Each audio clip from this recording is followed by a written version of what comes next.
You know, um, there's this incredibly romantic idea we have about restoration. Like, you see it on all those really satisfying makeover shows. Oh, yeah, the ones where they find something totally ruined and fix it up. Exactly. Yeah. Like someone finds an old, rusted, classic car buried under a tarp in a barn somewhere. And the immediate thought is always, well, okay, a little polish, buff out the dents, maybe give it a fresh coat of cherry red paint, and this thing is ready for the highway. Right, because we are deeply drawn to that kind of surface level fix. Mm-hmm.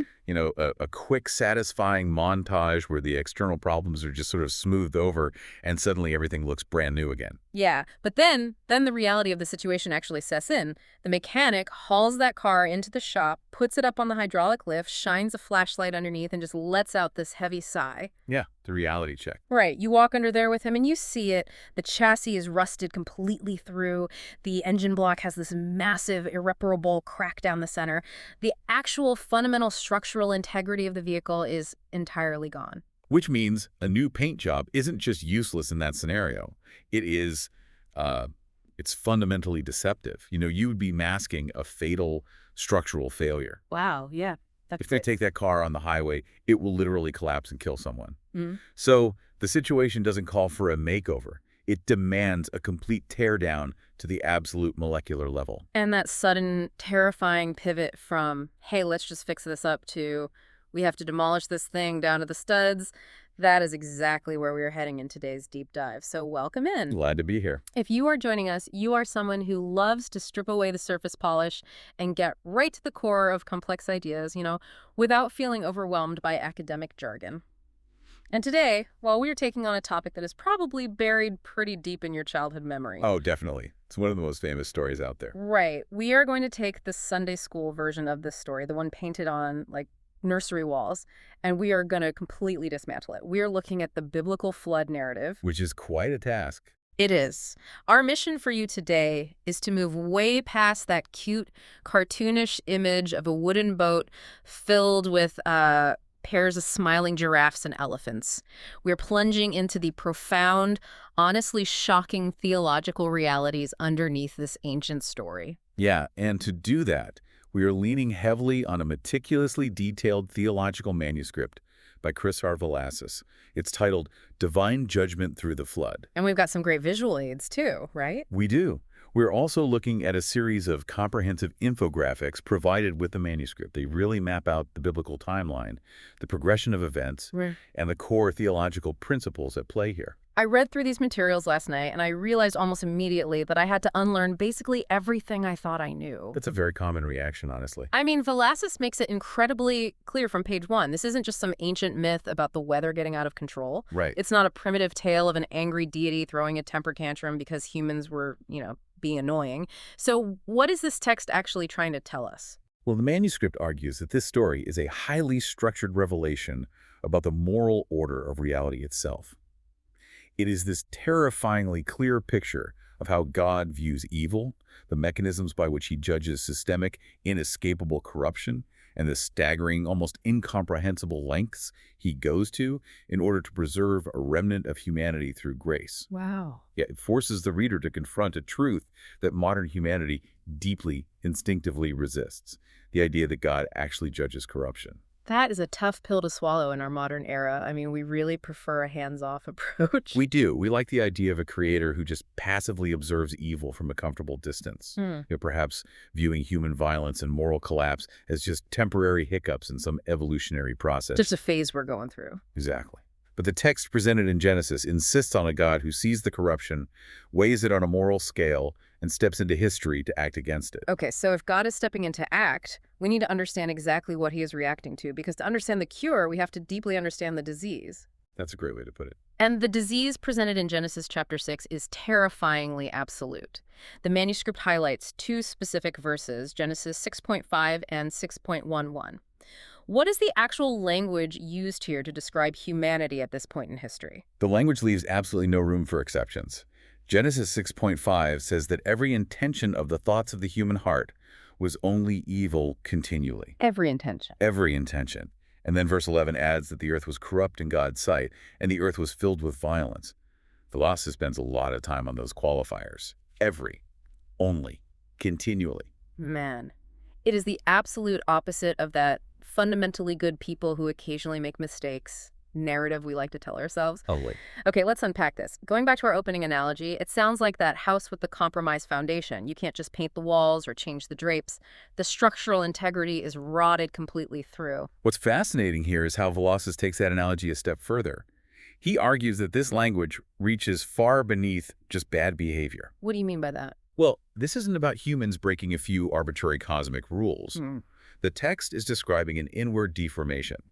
The infographics illustrate this as a tragic, spreading infection. It starts in the hidden center of the human heart with thoughts and intentions. Okay, so it starts internal. Right. And because those intentions are corrupt, it moves outward into actions. Those actions snowball into systemic violence, which then corrupts the entire society and eventually leaves all of creation under relentless assault. That progression makes a lot of sense. Like the text says the earth was filled with violence. It seems like violence is the inevitable result when that internal rot finally goes public. The manuscript makes a brilliant point about exactly that. Violence is what sin looks like when it reaches full maturity in a society. Oh, wow. When it reaches full maturity. Yeah.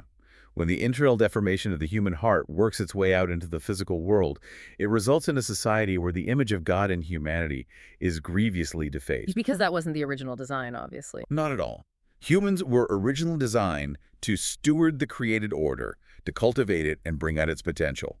Instead, by Genesis 6, they are actively, aggressively assaulting it and each other. Which brings us to a verse that, honestly, it absolutely stopped me in my tracks last night, Genesis 6:6. It says, "The Lord regretted that he had made man on the earth, and it grieved him to his heart." Yeah, that is a heavy verse. I am really stuck on that phrase, grieved him to his heart. Because if God is entirely all-knowing, and he foresaw that humanity would rebel and rot from the inside out, why does the text emphasize his grief rather than just his anger? You'd think the reaction to total violent rebellion would be pure, unadulterated, tactical wrath or frustration. The manuscript explains that this distinction is crucial to understanding the character of God in the Bible. This divine grief is not an expression of emotional weakness. It is not human capriciousness. Wait, what do you mean by human capriciousness in this context? Think about the gods of ancient Greek or Roman mythology, right? Zeus or Poseidon would flood a city because humans were too noisy, or because they forgot to offer the right sacrifice, or just because the gods were in a bad mood that day. Right, like a cosmic temper tantrum. Exactly. That is capriciousness. Unpredictable, petty, emotional volatility. Alternatively, think of the philosophical idea of the unmoved mover, a cold, distant deity who doesn't feel anything at all. Just a detached force. Yeah, Genesis rejects both of those ideas. The grief mentioned here reveals that human corruption is deeply, profoundly personal to God. Is that because of the original design, like we mentioned earlier? Yes, precisely because of what humans were made for. Humans were created for intimate communion with their Creator and with each other. Evil isn't just a technical violation of a heavenly speed limit. Right. It is the active destruction of life and relationship. God's grief shows that His holiness isn't a cold, detached standard. He is personally wounded by the self-destruction of the creatures He loves. Wow. Okay, so if the disease is this complete every intention, only evil continually, and the structural foundation of humanity is entirely compromised, how do you even start to fix it? It's a huge problem. It is. Because as we established, you can't just slap a fresh coat of moral paint on this. You can't just give them a new set of laws and say, hey, try harder. If the engine of human intent is broken, a new set of instructions won't make the car drive. Which is exactly why God does not try to fix the broken system from within. He intrudes upon the system with a radical rescue plan. Intrude. I like that word. Yeah, and that intrusion is marked by one of the most significant transition words in the entire biblical text. After detailing the absolute darkness and violence of the world, Genesis 6:8 simply says, "But Noah found favor in the eyes of the Lord." But Noah, man, that single word "but" does an enormous amount of heavy lifting there. It really does. The manuscript emphasizes that this "but" represents the intrusion of divine mercy into a field of universal corruption. Suddenly, in the midst of a world that is hopelessly deformed, grace breaks in. Just like that. Now, the text goes on to describe Noah as a righteous man, blameless in his generation, and one who walked with God. Okay, hold on. I need to clarify the timeline of those descriptions because I think the common assumption is that God looked down, saw a sea of violent people, spotted Noah helping an old lady cross the street or something, and said, ah, there's a good one. He passed the moral test. I'll give him a ticket onto the boat. Right, the merit-based idea. Yeah, we assume his good behavior earned his survival. But the text says he found favor, which I understand translates to grace first. That's spot on. Valasis points out that the sequence is the entire theological point. Grace precedes the description of his righteousness. Ah. Noah is not presented as a man of sinless perfection who earned his own rescue. He is presented as a recipient of grace first. His subsequent righteousness is a response to that grace. But the text does use the word blameless. That sounds a lot like sinless perfection to modern ears. How does the manuscript define that? In this specific biblical and historical context, the manuscript defines blameless as having covenantal sincerity. Covenantal sincerity. Okay, break that down for someone who doesn't speak theology. What does that actually look like? Absolutely. It means having an unmasked devotion and integrity in your relationship with God. It doesn't mean you never make a mistake, you know. It means your orientation is toward God rather than away from him. Like your compass is pointed in the right direction. Exactly. While the rest of his generation was actively leaning into utter ruin and systemic violence, Noah maintained an ordered, sincere fellowship with God. He walked with God. That's a great phrase. It is incredibly intimate. It implies a daily, continuous relationship, contrasting sharply with the continuous evil of his peers. So his righteousness is the byproduct of the grace he received, not the currency he used to buy his salvation. That fundamentally changes how we have to view the ark itself, doesn't it? Because I always pictured Noah as this brilliant ancient shipwright who figured out how to survive a storm, like he was the MacGyver of the ancient world. But the manuscript points out that the ark is entirely a divinely prescribed refuge. Yes, the ark is not a product of human ingenuity. God dictates the highly specific dimensions, the exact materials to use, and the construction methods. Noah is essentially acting as a contractor building from a divine blueprint. You know, it makes me think of a doctor prescribing a highly experimental, hyper-specific cure for a terminal disease. That's a good way to look at it. You don't walk into a laboratory and invent the medicine to save yourself. The doctor hands you the prescription, and your survival depends entirely on following the doctor's strict instructions for how and when to take it. Right. You don't mess with the formula. Exactly. You can't look at the pill and say, well, I think I'll swap this chemical out for some vitamin C and I'll take it on Tuesdays instead. You follow the blueprint or the disease wins. That analogy captures the dynamic perfectly. The ark is God's provision. The theological lesson here is that salvation is received entirely on God's terms, not through human effort or cleverness. Wow. Noah's physical safety depended entirely on his obedience to God's strict instructions and his trust that God's word was actually true. Okay, so if the ark is the medicine, what happens to the world that doesn't take it? What is the actual nature of this judgment? Because, again, the childhood version just features a really heavy rainstorm, lots of lightning and thunder. But the physical mechanics of the flood described in Genesis 7 are, they are apocalyptic. Oh, they are terrifying. The manuscript zeroes in on Genesis 7.11. It describes the event by saying the fountains of the great deep burst forth and the windows of the heavens were opened. The fountains of the great deep bursting forth, that is subterranean. Like the earth is literally fracturing open. Yes. The water from below the crust of the earth is shooting upward, while the water from above is crashing down. Valasis argues that to really understand what is happening here, we have to flip back to the very first chapter of the Bible. To the creation account. Exactly. In Genesis 1, God brings order out of a watery, formless void. He creates a habitable world specifically by separating the waters above from the waters below, creating an expanse, and allowing dry land to appear. Right. So creation is essentially the act of setting boundaries on chaos. Okay, I see where this is going. If creation is setting boundaries on the water... Then the flood is decreation. Decreation. Wow. Yes. The boundaries God established in Genesis 1 are deliberately removed. The waters that were separated are allowed to collapse back in on each other, returning the world to primal chaos. The physical environment, which had become completely morally disordered by human corruption, is literally and symbolically returned to its original unformed state. Here's where it gets really interesting. So God is essentially melting the entire project down. Going back to our car analogy, this isn't taking the world to a cosmic car wash to scrub off the surface dirt. Not at all. The rot was so deep in the chassis that the only option is to melt the metal down to liquid form. But here is the critical question. If he melts it down, is that just the end of the story? Like, is this just a divine delete button? You know, and this is where the manuscript introduces a vital concept. The judgment of the flood is not merely punitive, it is preparatory. It is restorative. How can global decreation be restorative? That sounds like an oxymoron. It does, but think about it.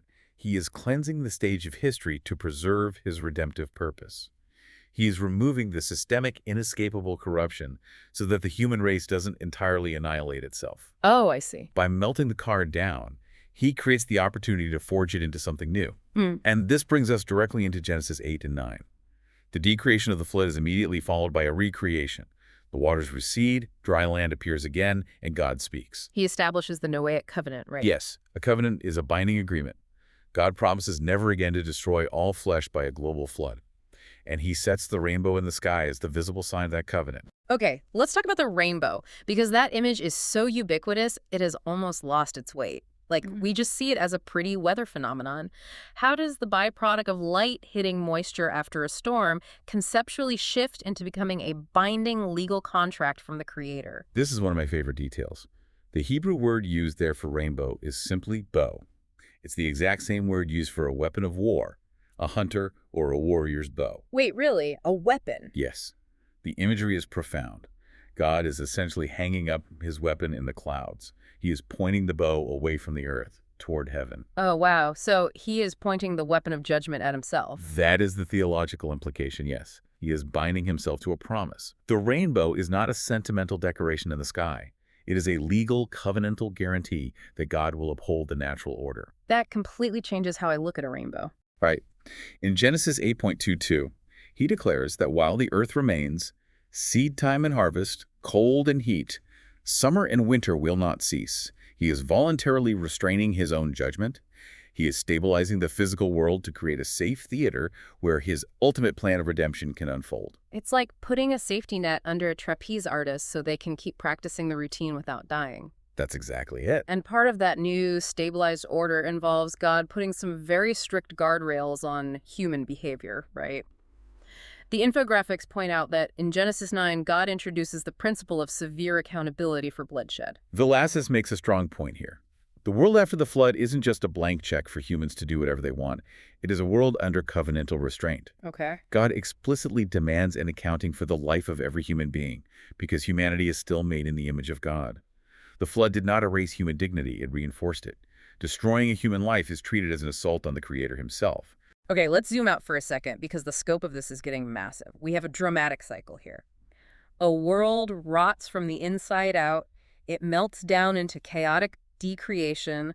A small remnant is carried through the destruction in a highly specific refuge, and they emerge into a newly stabilized, recreated order. It's a huge arc. It really is. And the sources provided make a very compelling argument that this cycle isn't just an isolated incident in ancient history.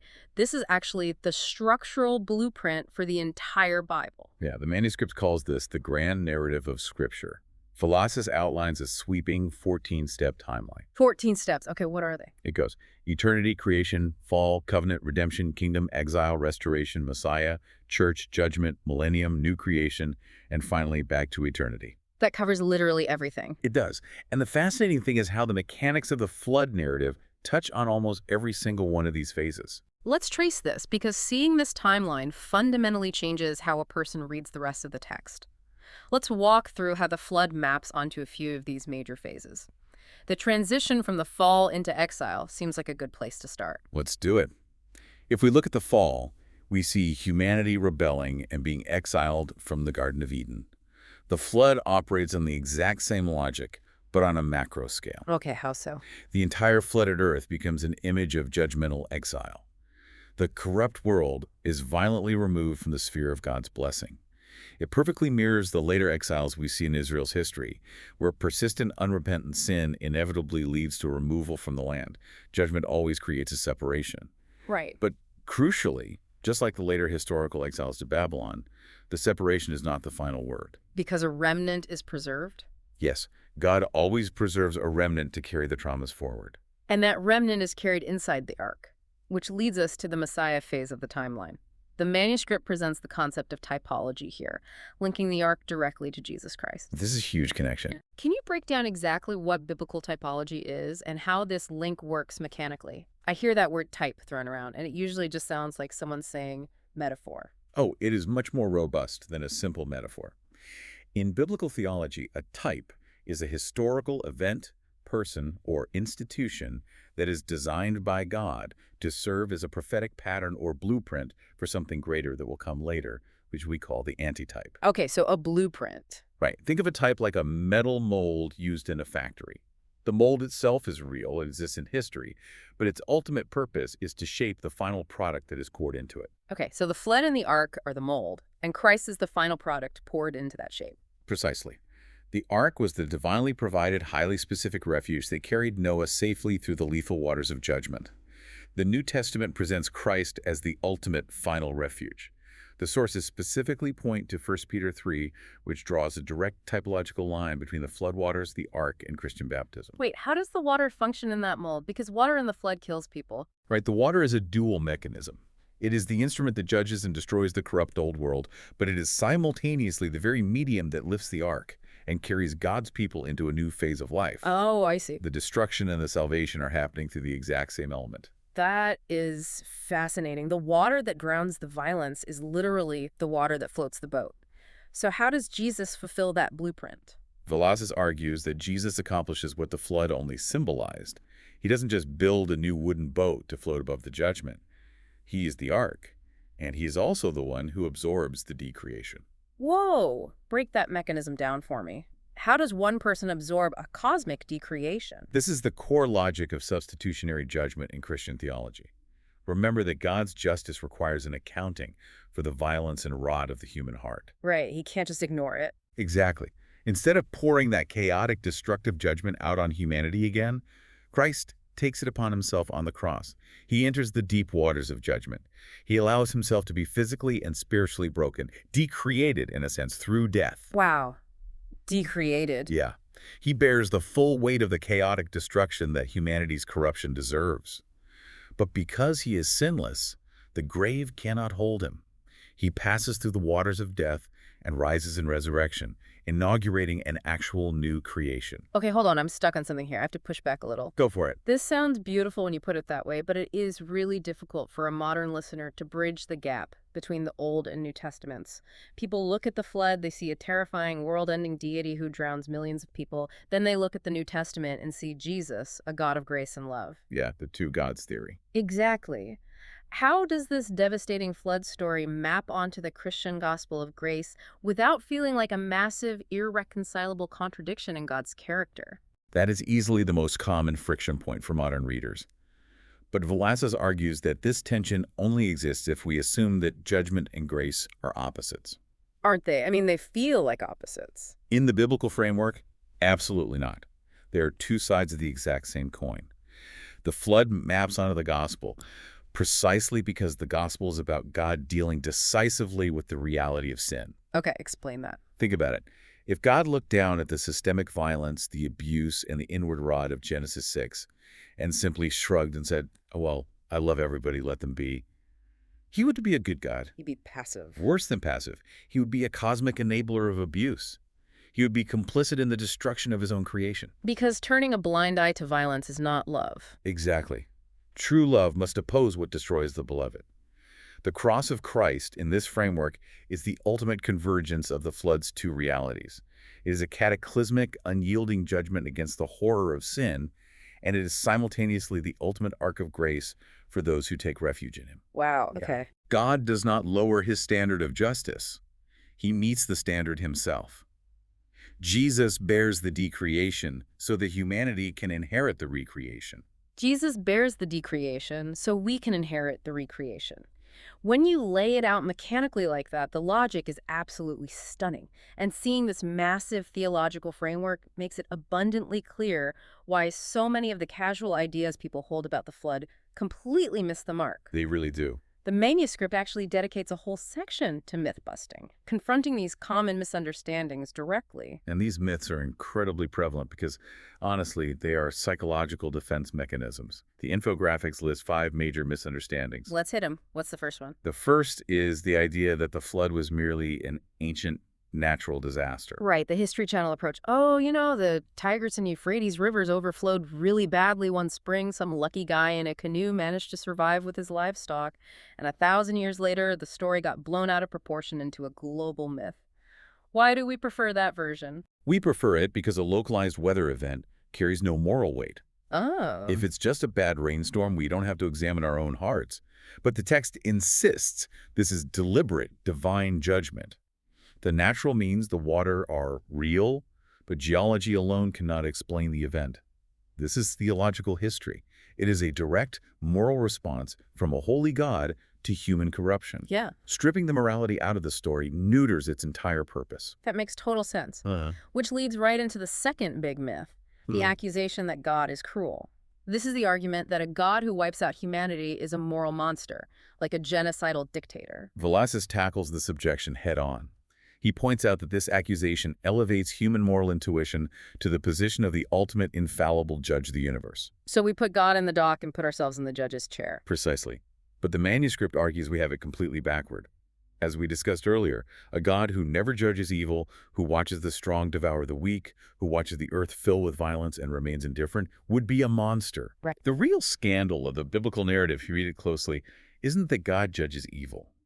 The scandal is that he preserves any sinners at all.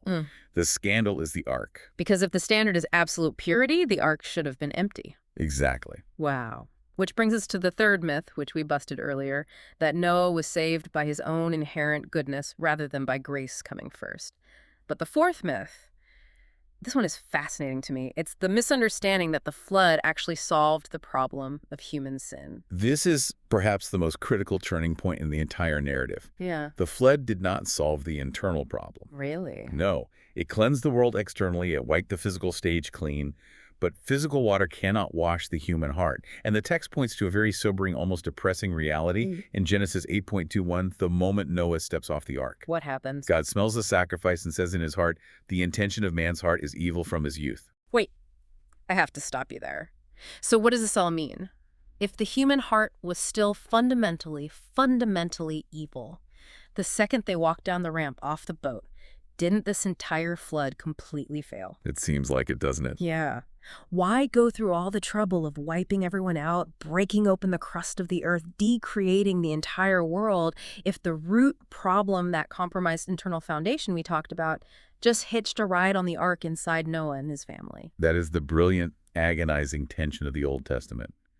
The flood wasn't a failure. It was a deliberate demonstration of a profound limitation. What limitation? The limitation of external judgment.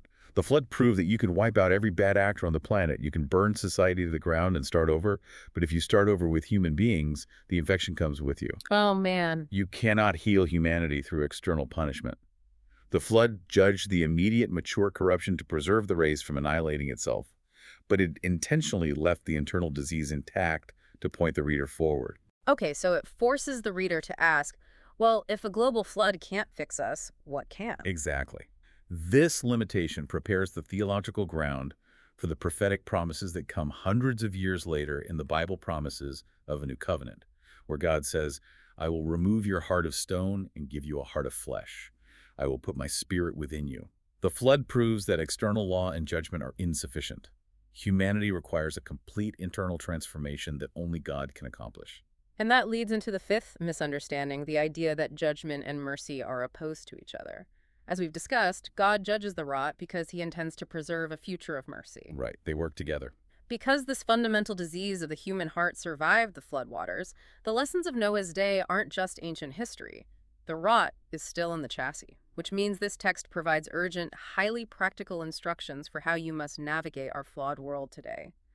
The manuscript actually transitions heavily into real-world applications here. It does. Velazquez breaks down the implications into several categories.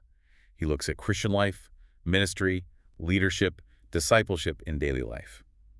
And the common thread across all of these is the absolute necessity of living in the tension of both judgment and grace. Give me an example. For instance, in the Christian life, the flood teaches a profound reverence. It teaches that while God is incredibly patient, he is not mocked and he is not indifferent. Sin cannot be treated casually. And for ministry, the manuscript argues that leaders and teachers must never minimize the reality of judgment just to make their message more palatable to a modern, sensitive audience, right?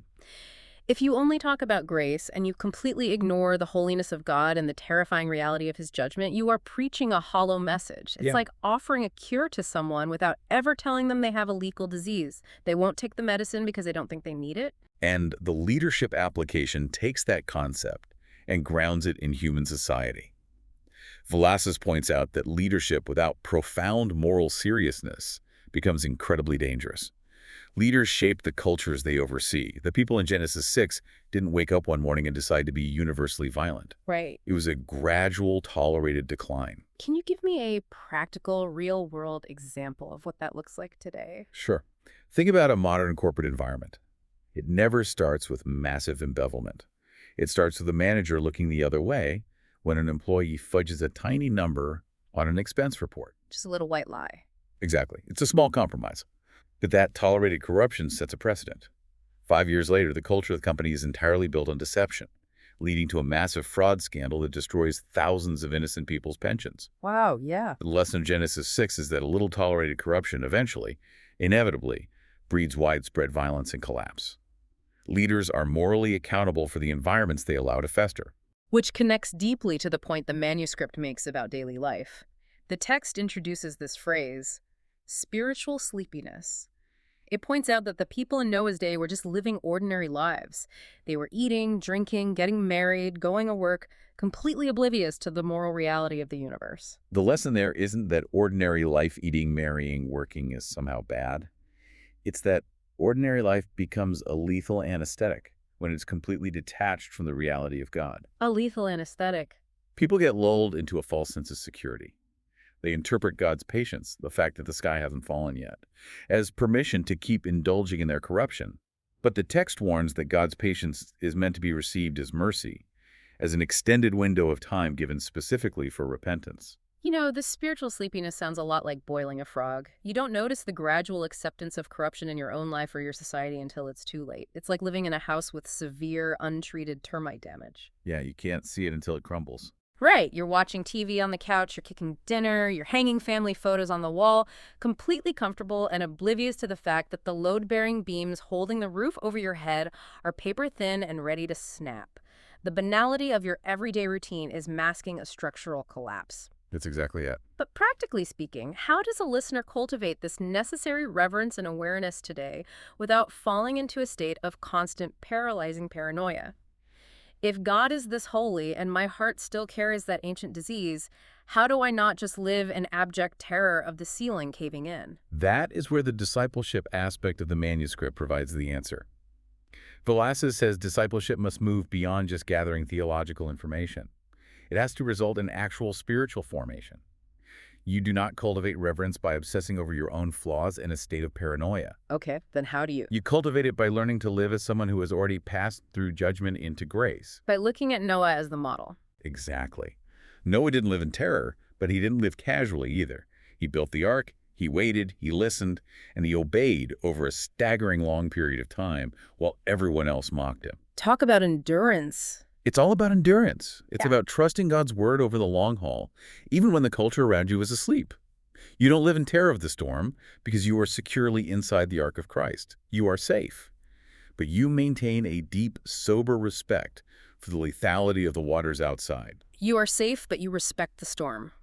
Man, that delicate balance, recognizing the absolute seriousness of our moral reality while holding fiercely onto the provision of grace, it brings us to a final, profound warning in the manuscript that bridges the ancient world of Noah directly to our ultimate future. It ties everything together. It really does. Let's quickly recap the massive journey we've been on today. We started by looking under the hood at the internal, systemic rot of humanity in Genesis 6, a corruption so deep it personally grieved the heart of God. We saw how God intruded into that hopeless darkness with the highly specific rescue plan of the ark, a refuge built entirely on his terms, not ours. Right. We witnessed the terrifying cosmic decreation of the flood, a restorative judgment that melted the stage down to the chassis. And finally, we explored how all of this acts as a master blueprint pointing toward the ultimate rescue in Christ, who absorbed the cosmic judgment to bring about an eternal, permanent new creation. It is a staggering narrative arc, and it culminates in a concept from the text that is vital for the listener to understand: Jesus' own eschatological use of the flood narrative. Eschatological. Let's define that term before we close so nobody gets lost. Oh, sure. Eschatology is simply the theological study of final things, or the ultimate end goal of history. In Matthew chapter 24 and Luke chapter 17, Jesus points backward to the historical flood, specifically to point his listeners forward to the end of history. What does he say? He delivers a stark warning. As it was in the days of Noah, so will be at the coming of the Son of Man. As it was in the days of Noah. Jesus uses the flood as a direct warning about the future. He is telling us that human beings will once again be busy, careless, and deeply asleep to moral reality when the final judgment approaches. Wow. The flood reveals that human history is not just a meaningless cycle of indifference going around and around forever. It is actively moving toward a final, definitive day of accountability. The ultimate goal of redemptive history isn't just surviving a temporary disaster. The goal is a new heavens and a new earth, a creation permanently purified of evil, where God dwells intimately with his people forever. But to get there... But to get to that restored world, the remaining corruption must finally fully be judged. So, we leave you, the listener, with something heavy to mull over this week. The people in Noah's day were just going about their business. They were planning weddings, building houses, eating, drinking, completely oblivious to the compromised, rotting structural chassis beneath their feet. They were comfortably distracted by the ordinary right up until the very moment the crust of the earth broke open. So the question this deep dive leaves us with is this. Are you truly awake to the moral reality of the times, or are you just comfortably distracted in the ordinary?